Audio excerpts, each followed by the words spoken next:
एक समय की बात है। घना जंगल था जहाँ तरह तरह के जानवर रहते थे। वहाँ एक शेर राज करता था जिसका नाम था शेरू। और वह जंगल का राजा होने पर गर्व करता था। लेकिन शेरू के राज्य में एक समस्या थी। पानी का स्रोत सूखने लगा था। नदी जो जंगल से होकर बहती थी धीरे धीरे सिकुड़ने लगी और पेड़ों की पत्तियां मुरझाने लगी। जानवर प्यास से परेशान होने लगे। शेरू ने एक सभा बुलाई। हाथी, हिरण, बंदर, लोमड़ी, बाघ, जेब्रा सब वहां आए।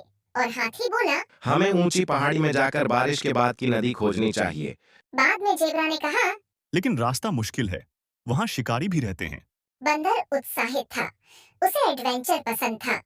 लोमड़ी ने सुझाया कि जंगल की पगडंडियों को जोड़ने वाले रास्तों से जाना बेहतर होगा, जहाँ शिकारी कम आते हों। शेरू ने तय किया कि हाथी, बंदर और लोमड़ी इस खोज के दल का हिस्सा होंगे। बाकी जानवर जंगल को संभालेंगे। वे तीनों निकल पड़े। हाथी अपनी सूंड और ताकत से आगे बढ़ता, बंदर ज्यादातर पेड़ों से कूदता, लोमड़ी सतर्क रहती।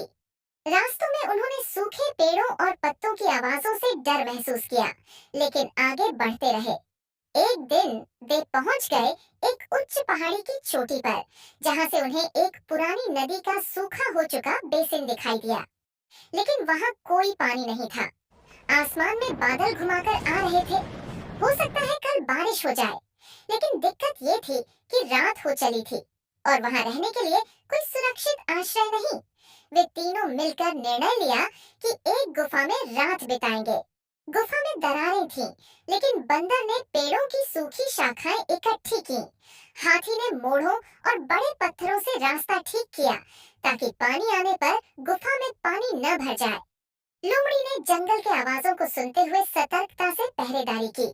रात गुजरते गुजरते बादल गरजने लगे, बिजली चमकी और थोड़ी बारिश हुई। लेकिन वह बहुत हल्की थी, बस इतना कि मिट्टी गीली होगी, लेकिन नदी फिर से बहने लायक नहीं थी। अगले दिनों की योजना बनाने के लिए तीनों ने सोचा कि यदि वे जंगल के अन्य हिस्सों में स्रोत खोजें, तो हो सकता है कि कहीं और से पानी आए। बहुत समय पहले की बात है। एक जंगल में घोड़े का जोड़ा रहते थे। वह जंगल पर आए हुए मुसीबतों का सामना करते हैं और जंगल की रखवाली करते हैं। एक दिन दोनों जंगल में घूम रहे थे, तभी उन्हें एक हाथी मिला। हाथी जंगल में अकेले होने के कारण उसका कोई दोस्त नहीं था।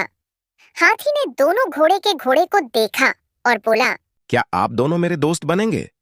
इस जंगल में मेरा कोई दोस्त नहीं है। हाथी की बात सुनकर दोनों घोड़े के जोड़े बोले, हाँ, मैं आपसे दोस्ती करने के लिए तैयार हूँ। हम दोनों इस जंगल में कई सालों से रहते हैं और इस जंगल का देखभाल करते हैं और जंगल पे आए मुसीबत का सामना करते हैं और जंगल की रखवाली करते हैं। फिर दोनों घोड़े के जोड़े वहां से अपने घर की तरफ चल देते हैं। घर पहुंचने के बाद दोनों बैठकर आराम करते हैं और आपस में बातें करते हैं और सोचते हैं कि आज हमारा एक नया दोस्त बना है जो इस जंगल में अकेला था, लेकिन अब हमारे साथ रह सकता है। अब उसे किसी भी दोस्त की कमी महसूस नहीं होगी। अगर आपको हमारी वीडियो पसंद आए हो तो हमारे चैनल को लाइक कर, सब्सक्राइब कर और साथ ही साथ शेयर भी करें।